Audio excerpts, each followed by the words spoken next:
Sisters. Ayan. Nakahuli si kamister ng talakito kahapon. Ayan. Pinuto lang. Dahil hindi magkasya sa box. Ito yung magiging ulam namin. Ayan. So, kapag sariwang isda,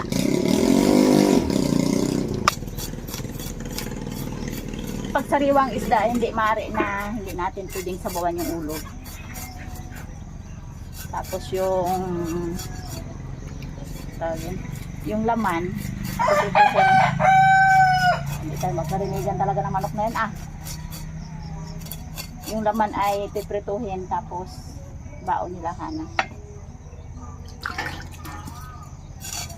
Tapos kisa muna natin mabuti. Andito naman ng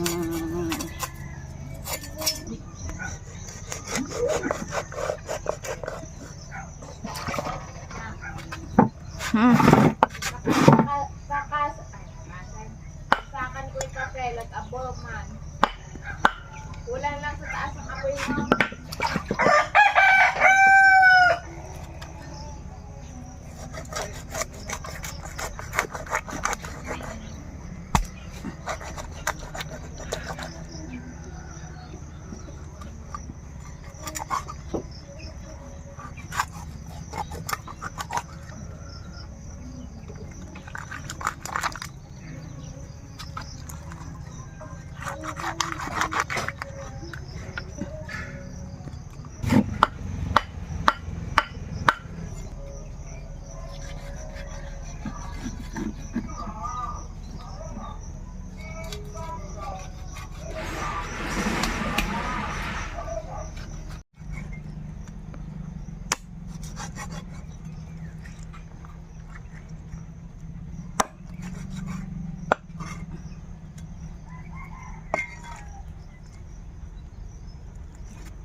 pamprito.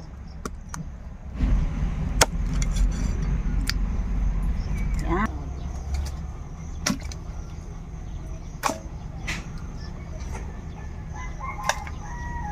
So, ito lang mga ka-sisters, yung ulo lang muna ang lulutuin ko ngayong umaga.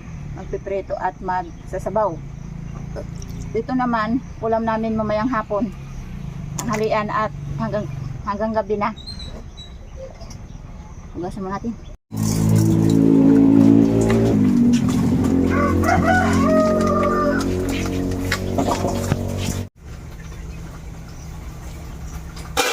Mga ka-sisters, nagpakulo na tayo ng tubig. Yan, kamyas yung ating pang-paasim. Yan.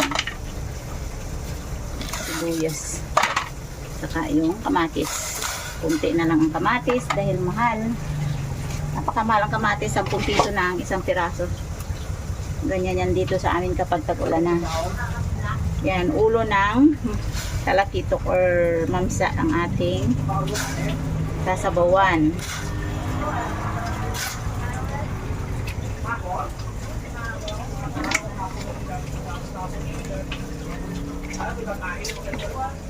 Mainay sa labas.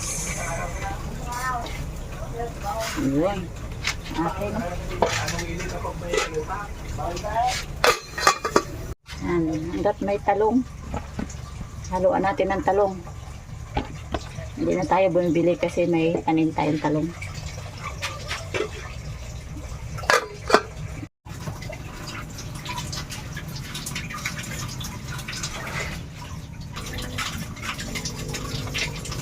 Yan, loaded na loaded.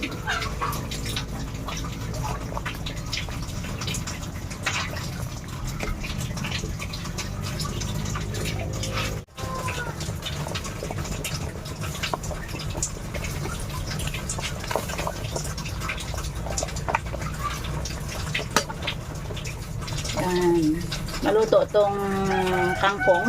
Kangkong ang nilagay natin. Kasi sa kana tayo sa kangkong. maluto itong kangkong ay pwede na natin kainin yan dahil templado na ng asin.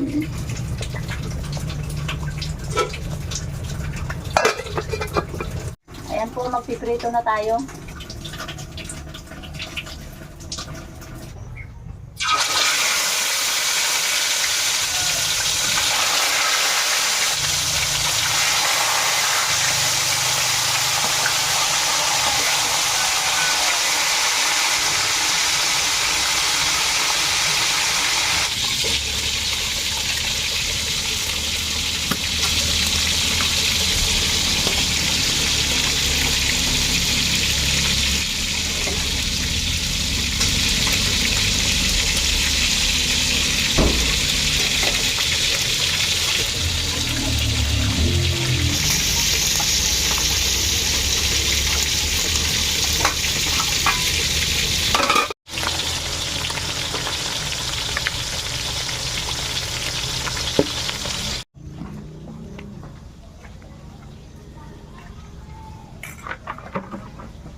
Yan mga ka-sister, so mauna kayo magkain dahil papasok po kami at hindi namin kasabay si mama.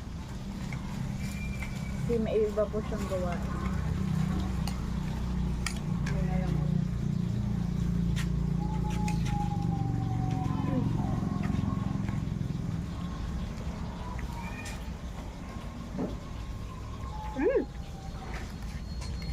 Lasa.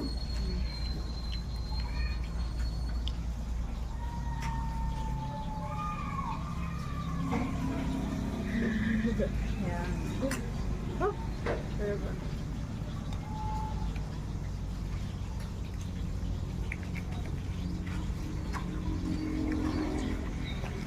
Kain mga ka-sister. Kain po.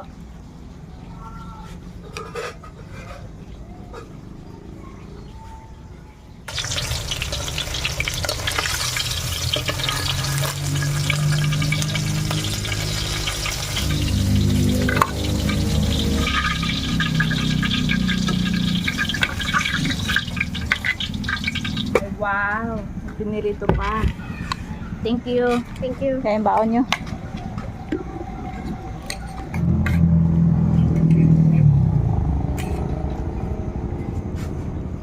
Mga ka-sister, hindi pa kami tapos pero bye-bye na. Bye-bye. Sige po. Ako po. Sayang ang mais. Psst. Psst. Karating lang natin dito sa bukid. Ito yung maabutan natin. Psst. Ay talagang ubos. Wala. Ubos ang mais. Ayan, mag-aabuno sana tayo ng mais. Psst. Bakit ano nangyari na? Psst. Ay aba naman. Tad-tad. Mas lamang pa yung damo kaysa mais. Psst. Psst. Psst. Ah! Saan kaya nagdaan yung mga nakakapanghinayang at nakakapanglumo naman kapag ganito? Halos may bakod na. Eh nakakalusot pa rin ang kambing.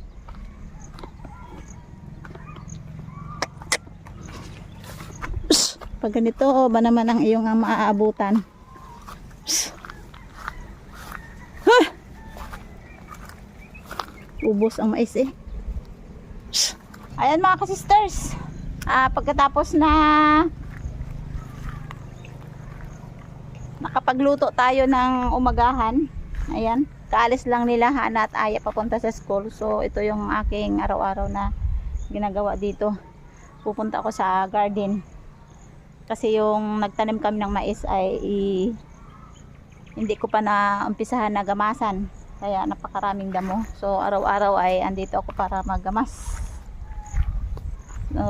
Pagdating ko naman dito ay nakaka-discourage talaga kasi nga yung kambing nakapasok dito sa area na to, kaya yung ating mais na tinanim ay nabawasan pa, na-trim pa nila, kinain pa. Ayan o, halos wala ito yung lagi kong pinupuntahan dito para magamas, kaso lang mas marami yung damo. Umpisahan ko na sana magdamo kaso ayan. Kamusta na yung mais? Payat na nga si mais, binawasan pa si kambing. Binawasan pa ng kambing. Ayan, tad-tad eh. Tinalbusan. Ay aba naman. Anong klase na yan? Kahit sabihin pa mga ka-sisters, may ordinansa kami dito na hayop ay dapat nakatali. Talagang hindi maiwasan na hindi makain talaga ng kambing. Yung ganitong tanim, tad-tad naman ng ano to, ng bakod. Nakapanglumo talaga. Kasi nga, halos araw-araw na lang iniisip mo ito na gagamasan. Dapat malinisan. Kaso lang kapag ang nangyari ay may kalaban kang mga kambing, talaga kawawa ang ano, kawawa ang mais.